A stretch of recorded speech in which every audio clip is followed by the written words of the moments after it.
No JBN de hoje, você vai ver que a Caixa prorrogou o prazo de suspensão do pagamento das parcelas do financiamento habitacional.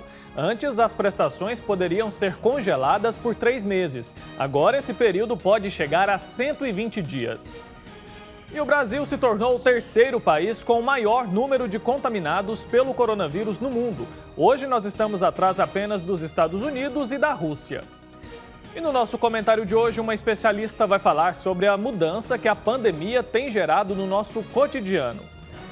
E ainda vamos falar sobre uma campanha lançada nesta semana para ajudar as famílias que vivem à beira dos rios, nas florestas, nas periferias e desamparadas nesse tempo de pandemia. O JBN de hoje já está no ar.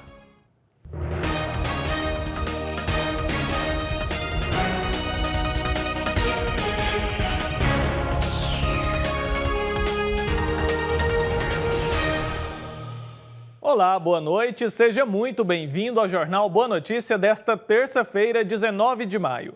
A Caixa Econômica Federal ampliou para 120 dias o prazo de suspensão do pagamento das parcelas do financiamento habitacional. Antes, o período era de 90 dias, mas com o avanço da quarentena, os clientes vão ter um tempo maior para quitar as prestações. A ampliação do prazo vale para pessoas físicas e jurídicas e para os financiamentos de aquisição e construção de imóveis comerciais. Segundo o banco, a medida faz parte das ações para enfrentar os efeitos causados à economia pela pandemia de Covid-19. Até o momento, mais de 2.300.000 pessoas já pediram a pausa na prestação habitacional. Quem solicitar a pausa no contrato terá que pagar juros, seguros e taxas que serão acrescidos ao saldo devedor do contrato. Segundo o banco, com o acordo, as taxas de juros e prazos contratados originalmente não sofrem alterações. Os clientes com pagamentos em dias ou aqueles com pagamentos em atraso por no máximo 18 meses podem solicitar a carência. Vale lembrar que os clientes que utilizaram o fundo de garantia por tempo de serviço para abater uma parte da prestação também podem solicitar o serviço. No caso de pessoas jurídicas, a possibilidade de pausa nas prestações é permitida para quem está sem pagar há no máximo 60 dias. E ao ultrapassar o número de mais de 250.000 pessoas diagnosticadas com Covid-19, o Brasil ultrapassou o Reino Unido e se tornou o terceiro país com o maior número de contaminados pela doença causada pelo novo coronavírus. Segundo a plataforma da Universidade Johns Hopkins, hoje nós estamos atrás apenas dos Estados Unidos e da Rússia. Em relação ao número de mortos, o Brasil continua em sexto lugar, com mais de 17.000 pessoas mortas. O crescimento de mortes e casos no Brasil tem sido maior do que em outros países, sendo superado somente pelos Estados Unidos, que lidera o ranking de números absolutos. São Paulo continua a ser o estado com maior quantidade de notificações. Já o Rio de Janeiro passou o Ceará e voltou a ser a segunda unidade da federação com mais casos confirmados. O número oficial cresceu 20%. Uma das explicações para o aumento repentino é o fato de que a capacidade de testagem do Laboratório Central, o LACEN, e de laboratórios parceiros dobrou em relação ao início da pandemia. Agora eles podem analisar até 1.800 amostras por dia. No estado do Rio, ainda há 941 óbitos para investigação, fila que deve ser zerada nos próximos dias. Segundo a secretária estadual de Saúde, isso quer dizer que ao longo da semana, o número de mortes no estado deve seguir aumentando. Em todo o país, cerca de 100.459 pacientes já se recuperaram da doença. A pandemia de coronavírus provocou muitas mudanças na nossa vida. Tivemos que mudar a nossa forma de trabalhar, estudar e até de ir à igreja. E a gente ainda está se adaptando a todas essas transformações, não é verdade? E é justamente esse o assunto do nosso comentário de hoje. A facilitadora do desenvolvimento humano, Gisele Machado, fala pra gente sobre a pandemia como um momento de mudança do nosso cotidiano. Veja só. Tempo de mudança, tempo de conversão. A vida é dinâmica e passa voando sobre o nosso nariz. Contudo, nos últimos anos nós temos a sensação de que está ainda mais rápido, mais acelerado. Piscamos o olho, o ano começou. Piscamos de novo, o ano já acabou. E a pergunta é: o que nós estamos fazendo da nossa vida? Estamos vivendo com qualidade ou simplesmente passando por ela sem perceber? Qual tem sido a nossa postura diante desse presente sagrado que é a vida?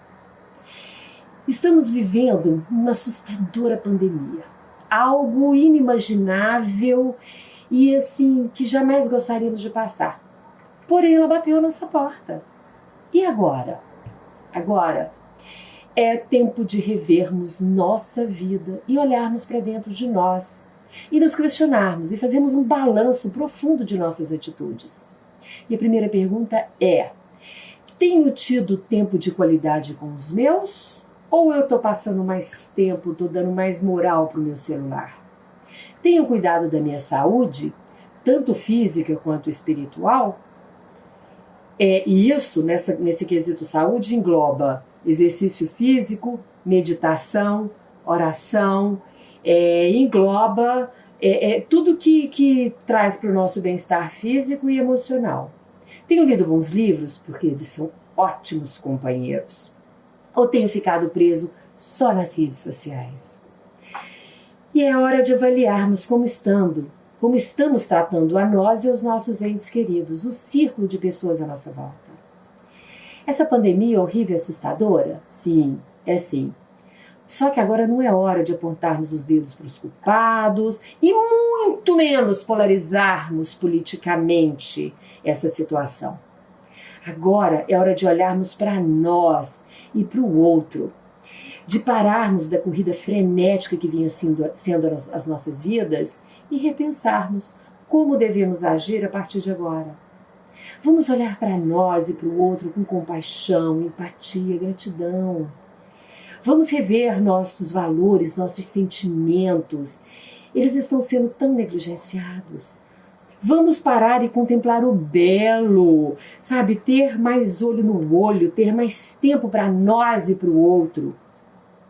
Infelizmente, precisou que uma pandemia freasse o ser humano, que está tão desenfreado, está tão desgovernado, está tão conectado à vida virtual e desconectado da vida real. Porém, essa é a beleza da vida, que durante o caos encontramos o sentido dela. Vamos usar deste isolamento social para valorizarmos mais a companhia física um do outro, o contato físico perdido no caminho. O dizer olhando nos olhos, eu te amo. Sabe? O demonstrar, o agir, o sentir. Vamos parar de guerrear, vamos amar. Que esta triste pandemia sirva para nos acordar para a vida. Afinal, a vida é um sopro. E se não prestarmos atenção, de nada terá valido a pena a nossa caminhada até aqui. Amor. Essa é a palavra-chave para todos os desafios que enfrentamos. Mais amor, menos guerra. E agora a gente fala de uma campanha lançada esta semana para ajudar as famílias que vivem à beira dos rios, nas florestas, nas periferias e desamparadas nesse tempo de pandemia da Covid-19. A reportagem é da Daiane Rodrigues. Com o objetivo de despertar no coração do povo brasileiro a necessidade de olhar o próximo com mais amor e cuidado, principalmente aqueles que vivem em situações de extrema vulnerabilidade, foi lançada a campanha A Amazônia Precisa de Você. A iniciativa é da Rede Eclesial Pan-Amazônica e das Pontifícias Obras Missionárias, organismos da Igreja que atuam em diferentes territórios do Brasil e do mundo. A Amazônia precisa de você. Sim, precisa muito de você. As comunidades do interior da Amazônia, à beira dos rios e na floresta, nas periferias pobres e desamparadas das cidades, todos estão enfrentando o furor do novo coronavírus. Falta quase tudo para enfrentá-lo. Os hospitais entram em colapso por falta de leitos, de respiradores, falta de remédios, falta de proteção para quem cuida dos doentes, falta meios de proteger a própria população, máscaras e outras coisas. falta a proteção para quem cuida, e toda a população está enfrentando também a fome, que vai se espalhando aos poucos. Falta comida, cestas básicas, quase tudo em falta. Você pode ajudar. O projeto conta com um fundo de solidariedade para socorrer as igrejas locais, para que assim elas ajudem as comunidades do interior da Amazônia que vivem à beira dos rios, nas florestas, nas periferias e desamparadas da cidade, enfrentando essa pandemia da Covid-19. A Covid-19 atinge drasticamente as nossas comunidades indígenas aqui em Manaus e tem matado muito dos nossos anciãos. Para nós, não é apenas a morte de uma pessoa, mas a morte dos nossos saberes culturais. A Amazônia, ela precisa de você. E os dados são alarmantes, com inúmeros casos não notificados de pessoas infectadas pelo novo coronavírus, além de escassez de alimentos, falta de material de higiene e de proteção. E para que essa realidade mude, as solicitações vão ser analisadas e organizadas para atender o maior número de pessoas possível. Vale lembrar que a iniciativa é fruto da campanha solidária emergencial da Igreja no Brasil, É Tempo de Cuidar, que despertou inúmeras ações neste tempo de pandemia. E agora a gente vai para o intervalo bem rápido e a seguir você vai ver que tomou posse o novo bispo de São Luís de Montes Belos. A solenidade foi a primeira no Brasil realizada nesse período de pandemia. E nós ainda vamos fazer um giro com as últimas informações sobre o coronavírus pelo mundo, além da participação do nosso correspondente em Roma, Silvonei José. Tudo isso você confere já já.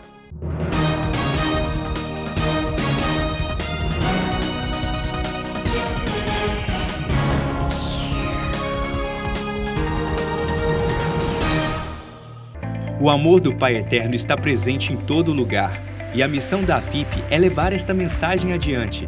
E tudo isso só é possível graças à nossa união. Reze conosco, ajude a fazer o bem. Faça parte desta família de amor.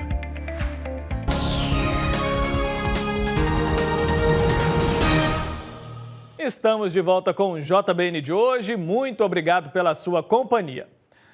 No último sábado, a Diocese de São Luís dos Montes Belos, em Goiás, recebeu seu quarto bispo, Dom Lidomar Rocha Mota. A posse foi dada por Dom Carmelo Scampa, que dirigiu a Diocese nos últimos 17 anos. A solenidade foi a primeira no Brasil realizada nesse período de pandemia e seguiu todas as orientações das autoridades sanitárias, como o uso de máscaras e distanciamento. A celebração foi transmitida pela internet direto da Catedral São Luís Gonzaga. Vamos acompanhar um trecho. E que agora passa para as tuas mãos. Por isso, este báculo, com sua história, significa continuidade apostólica na Cátedra de São Luís de Montes Belos. Segure-o com muita coragem e com o zelo de bom pastor, para que esta igreja continue sendo tendo o seu pastor que a conduz pelos caminhos do Senhor.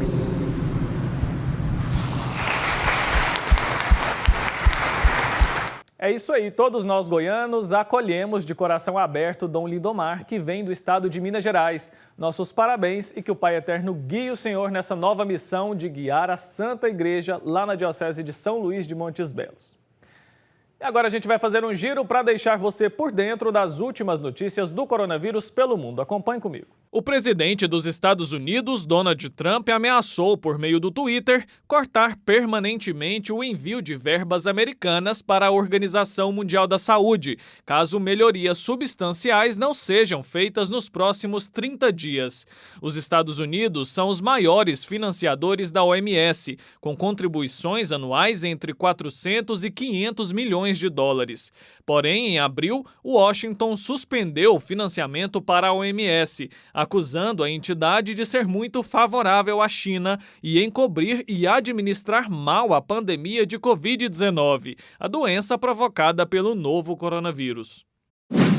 E o presidente da China pediu uma revisão independente da resposta global à pandemia de coronavírus, sob a Organização Mundial da Saúde. Em uma mensagem de vídeo para uma reunião virtual da OMS, Xi Jinping também prometeu disponibilizar 2 bilhões de dólares em 2 anos para ajudar na resposta à Covid-19. A Assembleia da OMS, realizada online pela primeira vez na história, deve discutir ainda uma resolução promovida pela União Europeia, exigindo uma avaliação imparcial, independente e abrangente da resposta internacional à crise do coronavírus. E a chanceler alemã voltou a afirmar que a pandemia de coronavírus seria superada mais rapidamente se o mundo trabalhasse em conjunto para combatê-la. Merkel ainda falou que é necessário verificar se os processos da Organização Mundial de Saúde podem ser melhorados.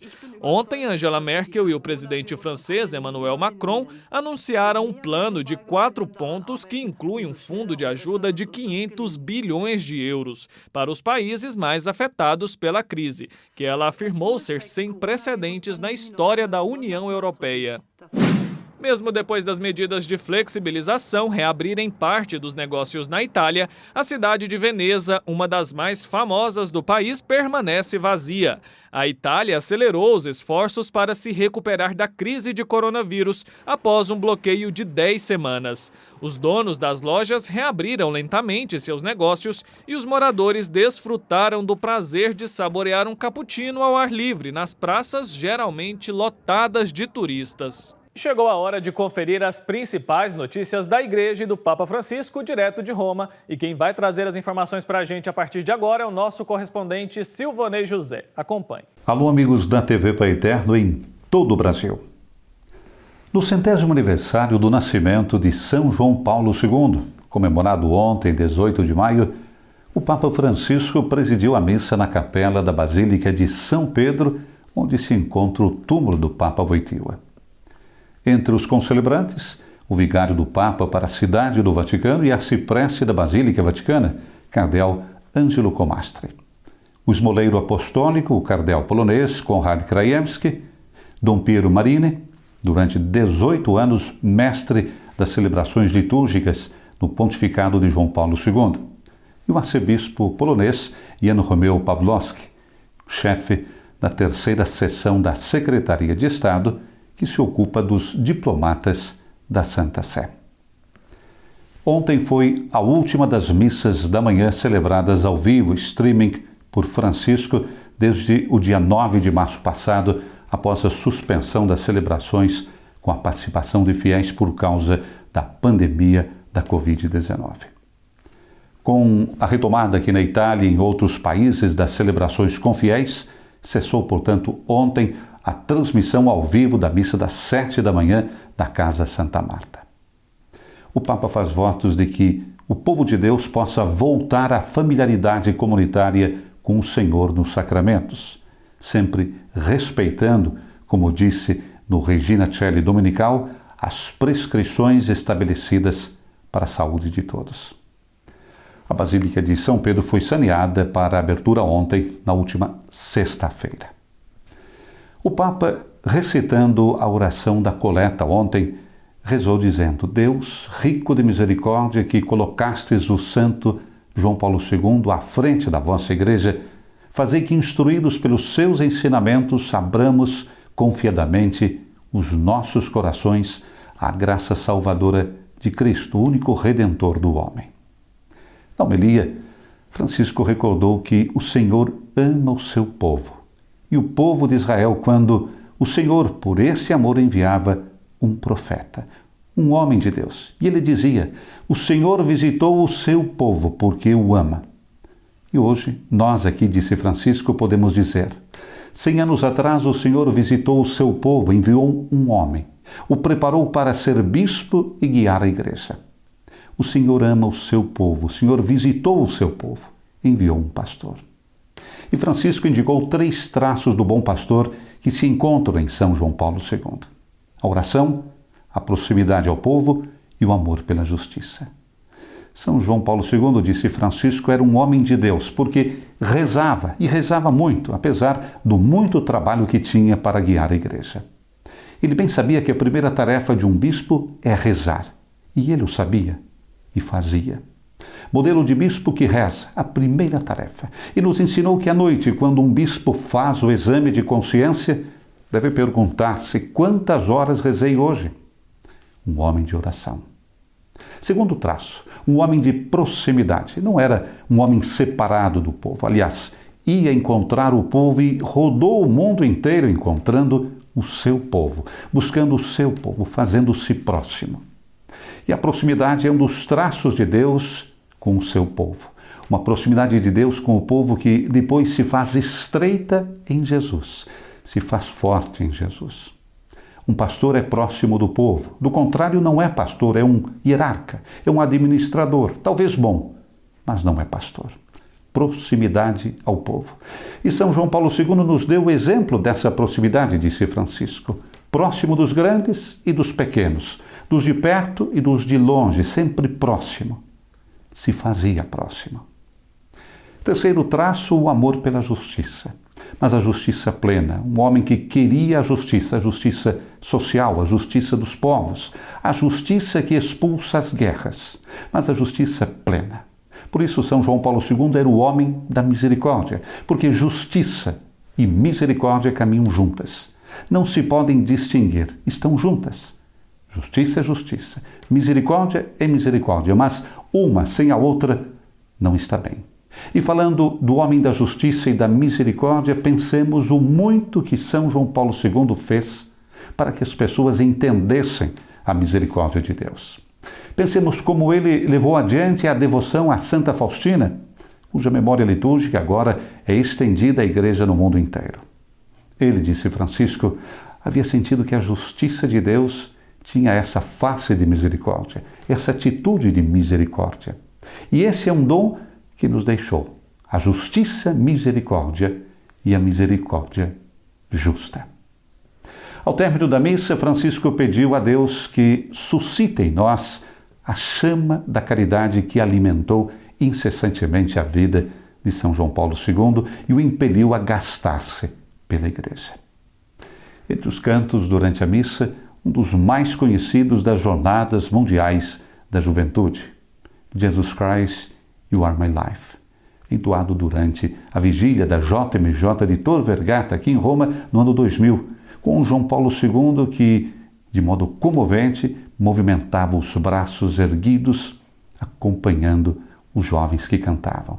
Jesus Christ, You Are My Life. Jesus Cristo, você é minha vida.